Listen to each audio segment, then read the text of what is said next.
राधे राधे सभी को। तो आज मैं आपको बताने वाली हूँ गणेश जी के बारे में, जो सारे देवी देवताओं से पहले पूजनीय होते हैं। तो आज मैं आपको बताऊंगी कि गणेश जी का श्रृंगार कैसे होता है, और मेन उसमें है उनकी सूंड प्लस उनके कान। तो चलिए, सबसे पहले मैंने यहाँ पर लिया है ये चार्ट पेपर।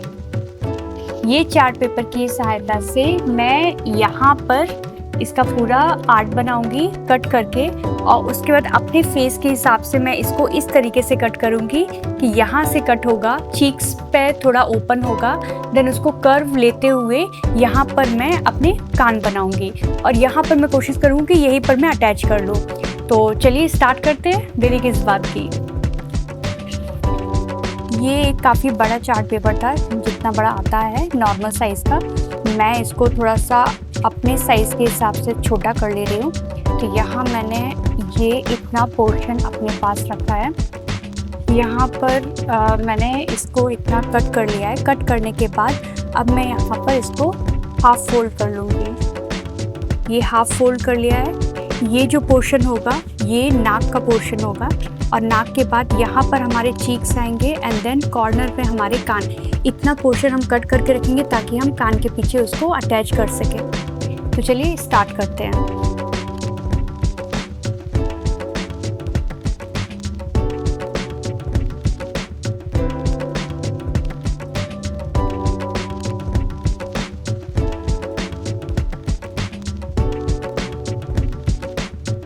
तो यहाँ मैंने रेडी कर लिया है, नाक से लेकर के पूरा कान का एरिया, और प्लस ये दांत भी बना लिए हैं। तो यहाँ पर मैंने इक्वली कर लिया है। अब मैं इसको कट कर दूँगी।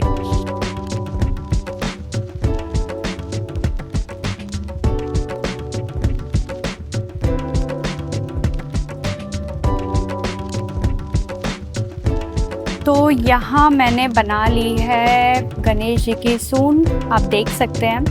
अभी इसको मैं अच्छे से पेंट कर दूँगी अपनी स्किन कलर से, जैसे गणेश जी का कलर था उस हिसाब से मैं इसको वाटर कलर के साथ पेंट कर दूँगी। पेंट करने के बाद फिर मैं अपना स्टार्ट करूँगी मेकअप के टाइम पर। फिर मैं लास्ट में इसको यूज़ करके फिर आपको दिखाती हूँ। चलिए स्टार्ट करते हैं।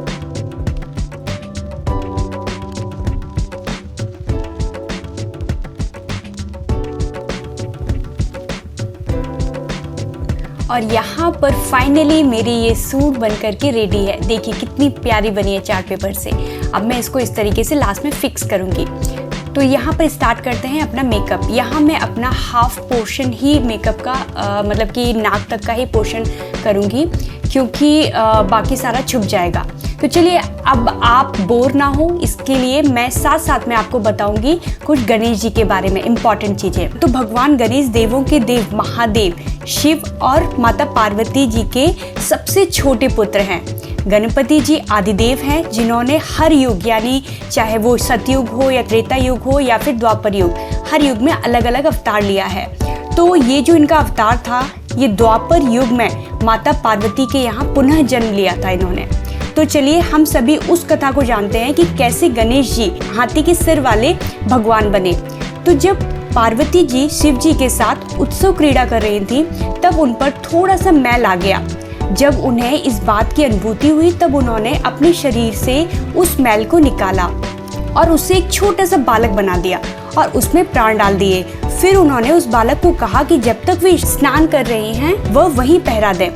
जब शिव जी वापस लौटे, तब उस बालक ने उन्हें पहचाना नहीं और उनका रास्ता रोका।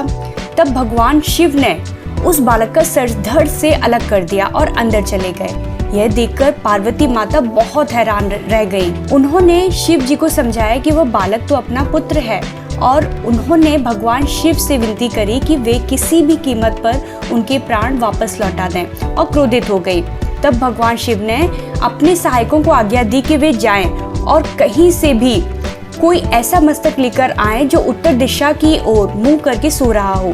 तब शिव जी के सहायक एक हाथी के बच्चे का सिर लेकर आए। उसे शिव जी ने उस बालक के धड़ से जोड़ दिया, और इस तरह भगवान गणेश जी का जन्म हुआ और वे गणेश कहलाए। उन्हें इस वजह से गजानन भी कहा जाता है। चलिए उनकी संरचना के बारे में मैं आपको बताती हूँ। उनकी शारीरिक संरचना में भी गहरा अर्थ छुपा है।